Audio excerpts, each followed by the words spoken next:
Toshakhana case में chairman Tehreek Insaf को 3 साल की सज़ा और नाअहल करार दे दिया गया है 5 साल तक। क्या तहरीक इंसाफ हिस्सा लेने जा रही है चेयरमैन तहरीक इंसाफ के बगैर? देखिए, ये तवक्को तो थी कि उनकी गिरफ्तारी होगी और नाअहली होगी, लेकिन इस कदर ड्रामाई अंदाज में आज जैसे हुआ है सुबह, और उसमें अब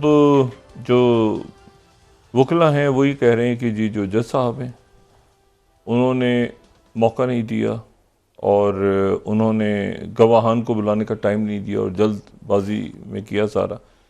लेकिन जो अदालत है वही कह रही है कि जी हम तो रोज़ घंटों बैठे रहते थे, तो वो उधर से वकील उधर चले जाते थे, उधर चले जाते थे। लेकिन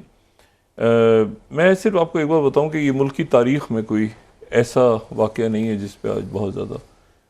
खुशियाँ मनाई जाएं, और मजमूई तौर पे जो पब्लिक पल्स है वो ये है कि लोग डाउन हुए हैं इस खबर को सुन के। लोग मजमूई तौर पे कहीं इवन जो हुकूमत में मौजूद लोग हैं वो भी इस खबर को सुन के बहुत ज़्यादा उन्होंने कोई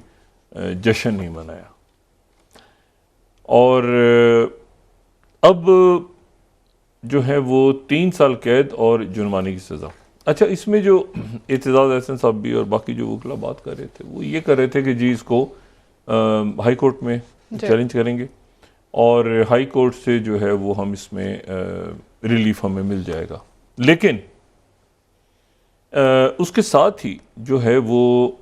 एक तो ये तो अच्छा, मैं अपने तज़िये पे पहले तो थोड़ी सी यहाँ पे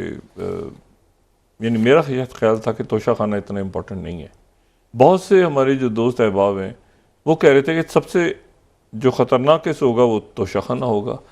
मैंने कभी इसको, मेरा ये ख्याल था कि शायद ये उसको शुरू में ही यानी घड़ी आई कहाँ से गई, क्या हुआ, जो भी हुआ ठीक हुआ गलत, उसको ये करके उसकी वजाहत करते वो हो जाएगा। मुझे नहीं अंदाज़ा था कि ये इसमें इतनी इस केस की, मेरा जहन जो था वो रहा 9 मई के वाक़यात 190 मिलियन पाउंड पे और वो 9 मई पे। इसको मैंने सीरियस नहीं लिया और मैंने इसको हकीकत में सही तरह से शायद फॉलो भी नहीं किया, सवाए इसकी कि वो घड़ियाँ आई थी और घड़ियाँ जो है वो सऊदी वली अहद की और जो, लेकिन उसमें अब क्या हुआ, जो ज़ाहिर हमारे कोलीग्स इसको फॉलो करते रहे वो मुझे बार बार कहते थे कि ये तोशाखाना इंपॉर्टेंट है। कहते थे यार ये तोशाखाना को तो वो कर लेंगे वो तो, लेकिन वो तोशाखाने में ही वो जो है वो बहुत टेक्निकल चीज़ों के ऊपर वो सज़ा हो गई। अच्छा, अब इसमें 2-3 बातें। तो एक तो बात यह है कि अटक जेल में इनको रखा गया है। अटक कल किला नहीं है। कई लोग जो हैं वो इसको सुन के परेशान हो गए कि ये कहीं अटक किले में तो नहीं लगे। अटक किला तो बड़ा ही ताम सा एक बड़ा यानी पुराना अकबर बादशाह के दौर का अटक किला, और ये अटक किला वहाँ अटक किले में नहीं रखा हुआ। अटक किला जो है ये तो अकबर बादशाह के दौर में बना था। मराठे आ गए थे मेरे ख्याल से, कुछ अरसे कब्जा किया था, फिर ये सिखों अंग्रेज़ों की जंगें भी हुई थी वहाँ पे, फिर ये अहमद शाह अब्दाली, वो और अटक किला अलग है। ये जो है ये अटक जेल है जी। और अटक जेल जो है ये भी अंग्रेज़ दौर में बनी थी मेरे ख्याल से 1875-80 में, उसी कोई वही डेट्स हैं। और यहाँ पर जो है वो ये पंजाब गवर्नमेंट के अंडर में जो जेल्स हैं उनमें ही है ये। और यहाँ पर इसकी भी एक तारीख़ है। बादशाह खान, मौलाना ज़फ़र अली ख़ान, मियाँ मोहम्मद नवाज शरीफ जी, हनीफ अब्बासी, और हालिया दिनों में बहुत से लोग जो गिरफ़्तार हुए हैं जो तहरीक इंसाफ के या सब, तो वो भी उधर ही मुशर्रफ साहब के दौर में कई मुस्लिम लीग नून के लोग वहाँ रहे हैं। और अभी कुछ रोज़ पहले जो है वो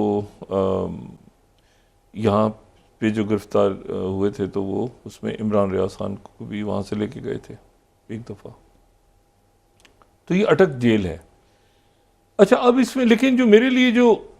तशवीशनाक बात अब है इस वक्त वो ये है कि इसमें तो उनके वकला कह रहे हैं कि हम इनको करेंगे, हमें रिलीफ मिल जाएगा।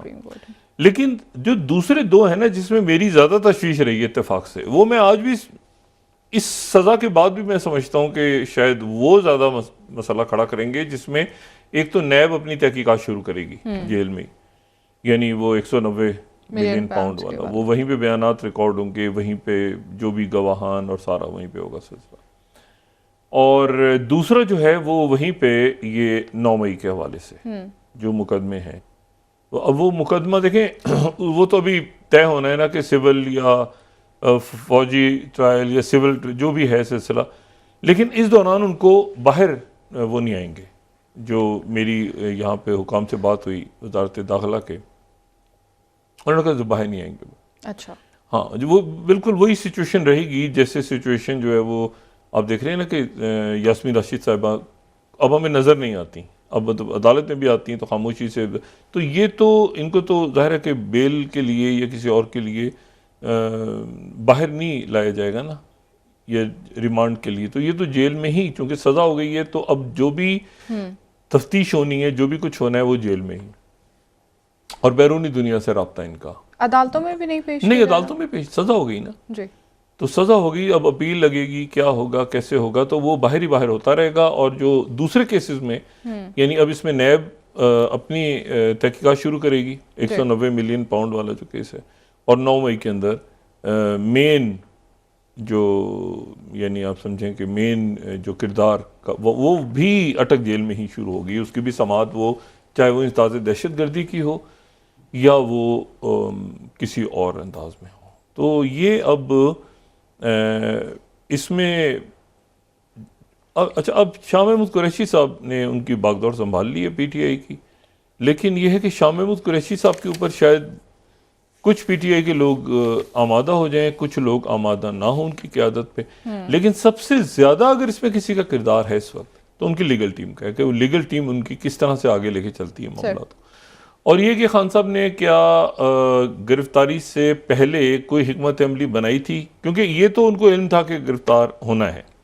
लेकिन क्या उससे पहले हिकमत अमली या कोई ऐसी कोर कमेटी या कोई ऐसे कोई 4-5 लोग जो इसको इस मामले को संजीदगी के साथ लेके चलें।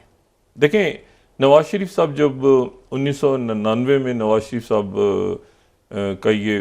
हुकूमत गई थी और उनके ऊपर ये मुकदमा सारे शुरू हुए थे, तो उस वक्त नवाज शरीफ साहब की भी, हालांकि आपको पता है लीगल टीम बड़ी मजबूत रही है, नवाज शरीफ साहब की लीगल टीम बहुत मजबूत रही है मुस्लिम लीग नून की, लेकिन नवाज शरीफ साहब की वकालत जो है वो एतजाज अहसन साहब ने की थी और बेनज़ीर भुट्टो साहबा की रजामंदी से की थी। तो